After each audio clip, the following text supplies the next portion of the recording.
Jangan lupa subscribe YouTube channel Metro TV News dan jangan lupa nyalakan notifikasinya. Ya, bagaimana kemudian keterlibatan anggota sebuah organisasi kemasyarakatan terhadap kelompok terorisme? Kami akan bahas hal ini bersama Deputi 7 Badan Intelijen Negara atau BIN, Wawan Purwanto yang sudah bergabung dari luar studio. Selamat malam, Pak Wawan. Jadi sebenarnya kalau BIN sendiri punya data tentang apa, Pak, terkait keterlibatan anggota ormas terlarang FPI dengan kelompok atau jaringan terorisme, Pak Wawan? Ya, memang data kita selalu update ya, di collecting data dari berbagai lini dari awal sampai akhir yang terkini, selalu kita terus monitoring dan dilakukan langkah-langkah terkait juga langkah-langkah pencegahan maupun juga penindakan serta juga perkiraan keadaan mendatang. Karena kita ini wajib memberikan perlindungan publik yang lebih luas dan wajib memberikan early warning system sehingga masyarakat bisa lantas bisa kita ayomi, bisa diamankan dari segala macam ancaman. Dan terkait dengan keterlibatan oknum ya dari jumlah ormas di berbagai kasus yang terkait masalah terorisme, maka ini terus ditindaklanjuti dan kita bekerja sama dengan Polri, dengan BNPT, dengan juga Densus 88 dan terus bergerak termasuk TNI untuk antisipasi dari sisi keluasan kalau misalnya ini menjadi lebih harus ada tindak lanjut mengenai capacity building-nya begitu. Oke, pertanyaannya kemudian Pak Wawan, apakah keterlibatan ini hanya mewakili oknum dari anggota ormas atau memang secara struktural juga ada dugaan keterlibatan? Selama ini terus didalami dan di situ ada sejumlah temuan-temuan dan tentu saja benang merahnya tetap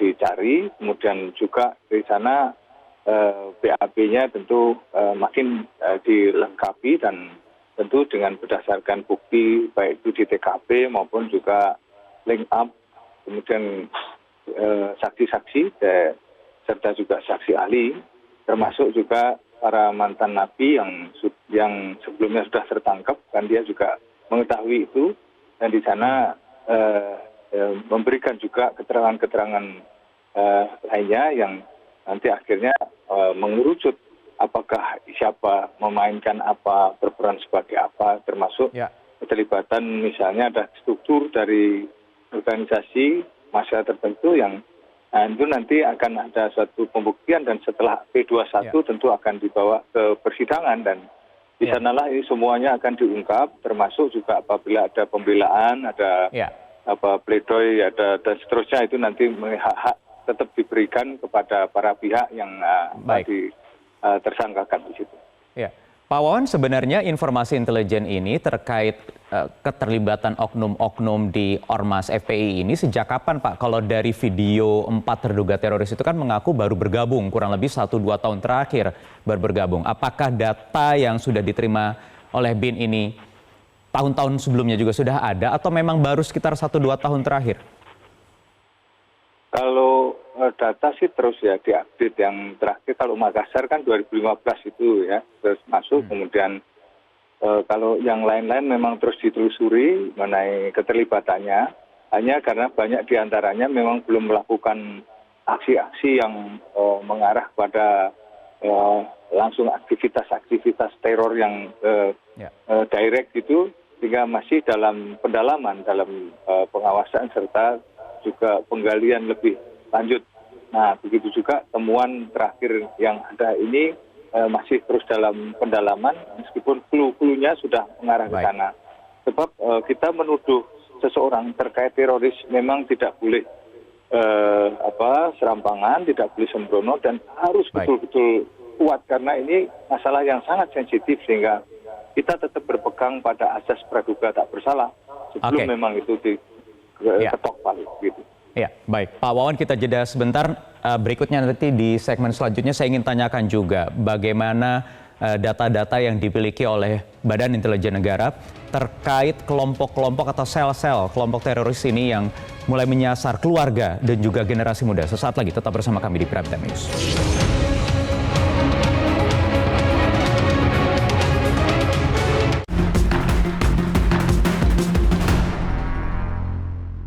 Ya, baik. Kita akan kembali berbincang dengan Deputi 7 Badan Intelijen Negara, Wawan Purwanto. Pak Wawan, sesuai dengan informasi yang baru saja kita simak, ada pergeseran begitu, Pak.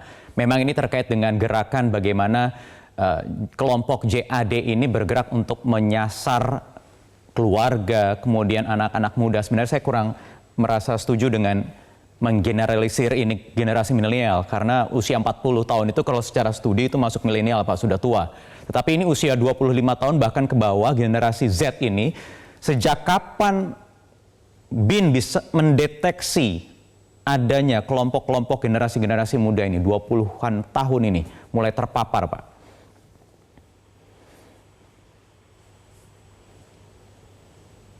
Pak Wawan? Halo?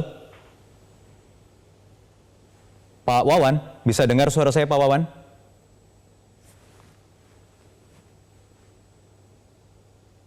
Baik, pemirsa, kami masih akan mencoba menghubungi kembali Deputi 7 Badan Intelijen Negara Wawan Purwanto untuk kami ajak berbincang mengenai generasi muda yang kini menjadi target kelompok teroris untuk merekrut anggota-anggota barunya. Karena kita tahu dari beberapa kasus terakhir ini dilakukan oleh anak-anak muda yang berusia 24 tahun, 25 tahun, yang juga bahkan diantaranya melibatkan keluarga, suami atau istri atau bahkan anaknya dalam melakukan aksi teror. Saya akan mencoba menyapa kembali Pak Wawan Purwanto. Pak Wawan.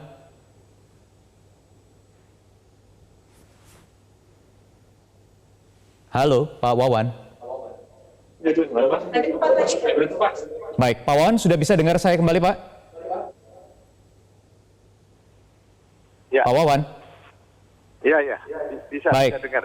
Halo. Baik, iya Pak Wawan. Jadi sejak kapan BIN mulai mendeteksi adanya pergerakan kelompok-kelompok teroris atau sel-sel teroris ini bergerak untuk merekrut anak-anak muda ini, Pak?